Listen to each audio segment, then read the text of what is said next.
Now, sports from the First National Bank Sports Desk. First National Bank of North Platte, the bank to think of first.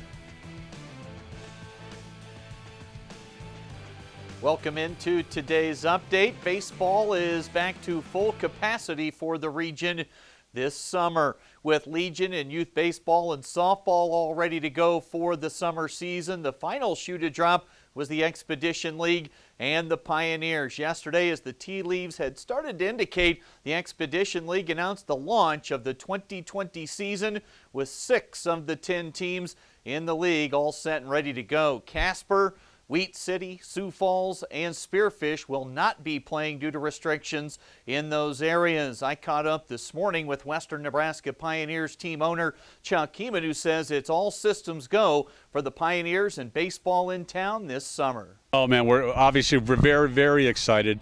And yeah, I mean, 2 weeks ago, as the Expedition League, none of us thought we were going to play.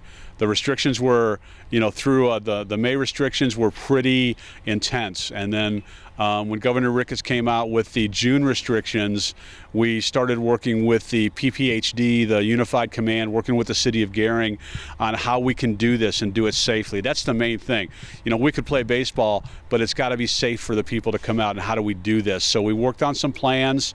Everybody got together, and so yeah, very, very excited that we're going to be able to do this.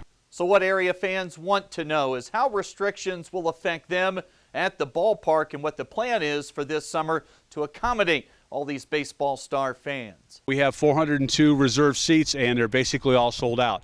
Obviously, we can't put 400 people in one place, so we're going to work with Unified Command in the city on how to do that. And I don't know for sure exactly yet how we're going to do that. Again, all this just happened 2 days ago that we were able to do it.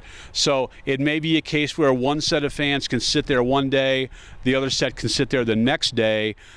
Any trouble that we put these people through, we will make it up to them in 2021, even during the year, whether it's in the form of food vouchers or something like that. These people purchase these seats because they want to sit in these great seats. Right now, it's just not happening the way we want it to. And then we start on June 26th. By July 1st, we may be able to accommodate more. We don't know that yet. So all the planning we're doing right now, some of that may even go out the window for July 1st, obviously hoping that it gets better. But we will come up with a good plan for people, and any trouble that they go through, we have a lot of ways to make it up to them, and we'll do the best we can for our fans. They've been so great for us. The start of the season is now set for June 26th, so we're not that far out. Not sure yet if the Pioneers will open at home or not. That schedule will run through August 19th for the finish of the regular season. It sounds like head coach Ryan Sayers and the team will start to trickle into town by the end of next weekend. What that roster looks like is very much still up in the air. The roster is still in pretty good shape. Now, obviously, with people traveling, we've got players coming in from the East Coast, coming in from California. Some of those players, and really it's their parents more than the players. The players will run through a wall, but the parents are nervous about sending them off to someplace they don't know with the pandemic going on. So we have had some dropouts. Coach Sayers has been very diligent about filling those spots. The upside of that is that you've got so many summer leagues that aren't playing. And so the guys that are filling in are from schools like Gonzaga, big schools, D1 schools that maybe we didn't have an opportunity at before because they were going to play in the West Coast League or the Cape Cod League. Well, now they're not going to play. So the players that we're filling in now are really good players. They're not going to be, some scrubs. We've been hit really, really hard with a lot of contacts from teams where their players are not going to play this year. So they're looking for a place to play. Really got a pretty lengthy waiting list, actually. So Ryan's evaluating that every day, really keeping in touch with our players. Now that we're a couple of weeks out from them reporting, it's really important that we communicate with them constantly. Hey, are you still able to be here? If you're not, it's no crime. Let us know. But we've got somebody to fill your spot. A 52-game season. That means the Pioneers will play 26 games at Oregon Trail Park Stadium. Heeman says to expect the full schedule for the Pioneers to be released by the end of the day tomorrow at the latest.